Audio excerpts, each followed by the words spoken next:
administration, pitch issues, a takeover looming, key injuries, and Mike Ashley. Coventry City have had a very uncertain start to the season, so let's get them back on track and back to the Premier League for the first time since 2001. What's going on, guys, and welcome to Pete's Dugout. This is episode number 1 of my brand new realistic career mode on FIFA 23. I'm really excited to see where we can take this one. So, as I run you through the squad here, Coventry actually have a solid starting lineup for a championship team with the likes of Gustavo Hamer, Callum O'Hare, and the big Swede Gyökeres. Now, the plan is to build around these key players and really solidify ourselves as a team worthy of promotion. As this is a realistic career mode, I do have the worry that a top flight team might come in and poach one of my star players, but fingers crossed I don't have to make any tough decisions in Season 1. Now, Coventry do only start with a budget of around 8 million, so I will need to be creative with my transfer dealings, and for that reason I have decided to put a few of the older players on the transfer list, including Waghorn, Moore and Kane. I want to get a bit younger and a bit quicker, but I won't be signing wonder kids on the cheap as I really want to try and build this squad authentically. But moving on then, and you'll notice that Coventry already have a 4-star scout, which is great. I've set him up in England for 6 months to find local youth stars, and I've also released the homegrown talent from our academy for realism.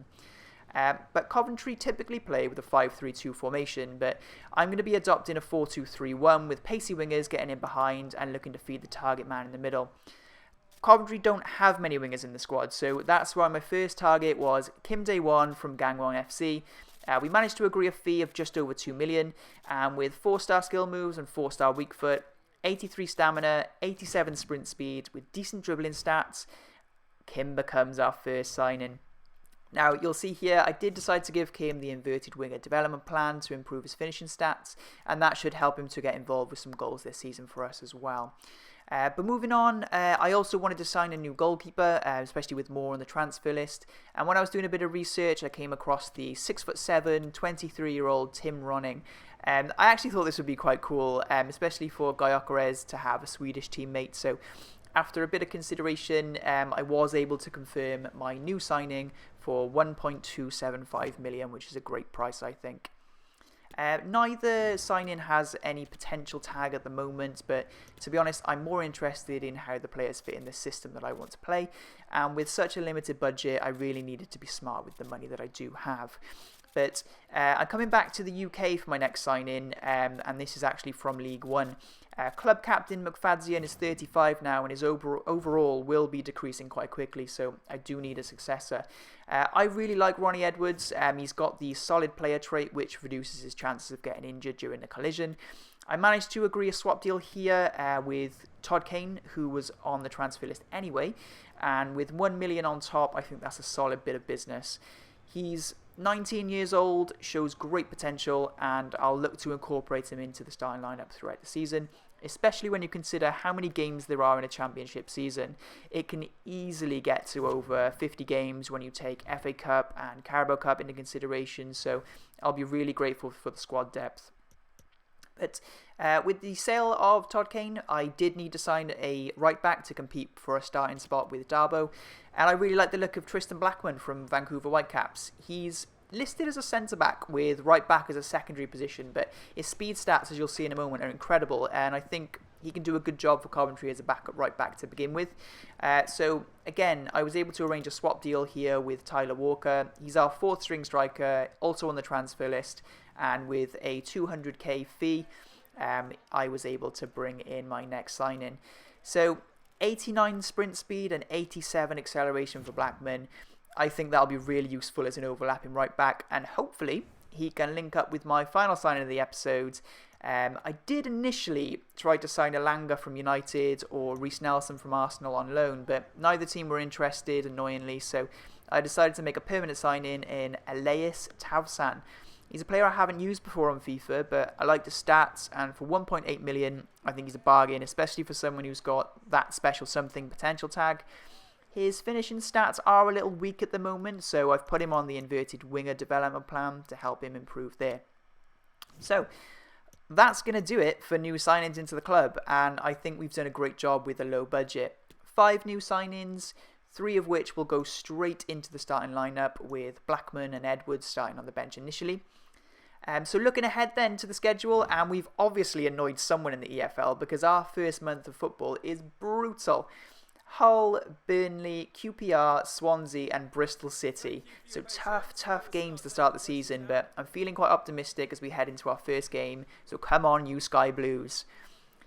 A little bit of useless trivia for you here, but the shiny Coventry City badge was the first football sticker I ever got growing up when Coventry were in the Premier League, and it's quite funny because I've recently got back into the Panini football stickers. The new Premier League book came out recently, and I just keep buying the stickers all the time. But anyway, as we head into the game, just a quick bit of admin for you. So I am playing on ultimate difficulty, as you'll see here. And the only sliders that I have changed are the injury sliders, because if you do leave it at 50, you will hardly ever get injuries throughout the year, and that just isn't realistic. On with the first game of the season then, and we pick things up in the first 5 minutes, and my club captain McFadzean stays down after an aerial duel. The ball is eventually cleared, but my captain can't carry on, so not the start I wanted at all, and that forces me into an early change. Ronnie Edwards was not expecting his debut to be 5 minutes into the game, I'm sure. But we did settle into the game quite nicely after the early change, and as we work the ball through the middle of the park 20 minutes in, O'Hare is taken out completely by the Hull captain, and he's given a straight red by the ref.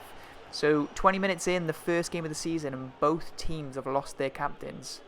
So Hamer has a free kick in a dangerous position, and there's only one problem. I can't take free kicks to save my life on FIFA. So if anyone has any tips, please let me know in the comment section because I need help. But even so, Hull try to play out from the back, and Bidwell cuts the ball out in the middle of the field. He sets Kim down the left wing, who takes a few dribbles forward and puts the ball on a plate for Tavsan, all alone in the box, and his header flashes just wide. Glorious opportunity wasted there as the two new signings link up for the first time. But I stayed on the front foot 26 minutes into the first half as Tavsan works the ball down the left wing for Kim. His through ball finds Gyökeres one-on-one, and the big Swede makes no mistakes, firing our first goal of the season past Hull City keeper Ingram. So we take full advantage of the extra man, and lovely to see two of our new signings fully involved in making that goal as well. Both Tavsan and Kim getting his first assist of the season there, 1-0 Coventry. So 38 minutes into the first half now then, and I knew Hull City would look to respond before the break. Hamer initially wins the ball back, but a sloppy pass finds the Hull City player. His through ball is left smartly by Cynic, and Tete fires a left-footed effort just past the post. Hamer gives a huge sigh of relief, and we get away with one there. But from the resulting goal kick, and just on the stroke of half-time, Dabo cuts inside and finds Hamer. His through ball, feeding the impressive Tavsan, takes a touch to set the ball onto a stronger left foot, and he has a crack from 30 yards out which balloons off the top of the crossbar. So there was time for one more chance then before half-time, and once again Dabo cuts inside but finds Sheaf this time. He makes a smart turn and feeds Bidwell down the left-hand side. The through ball into the box finds Kim, and he plays a 1-2 with the post before putting his chance away to make it 2-0 Coventry. Definitely a stroke of luck involved with that one, but we don't care one bit as we head into the dressing room 2-0 to the good.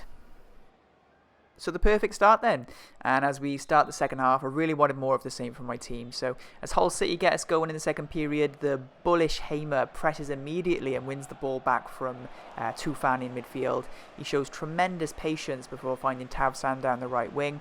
Target man hadn't made his way into the box just yet, so he pulls the ball back smartly, feeds Hamer, who plays in O'Hare, who can't miss from close range.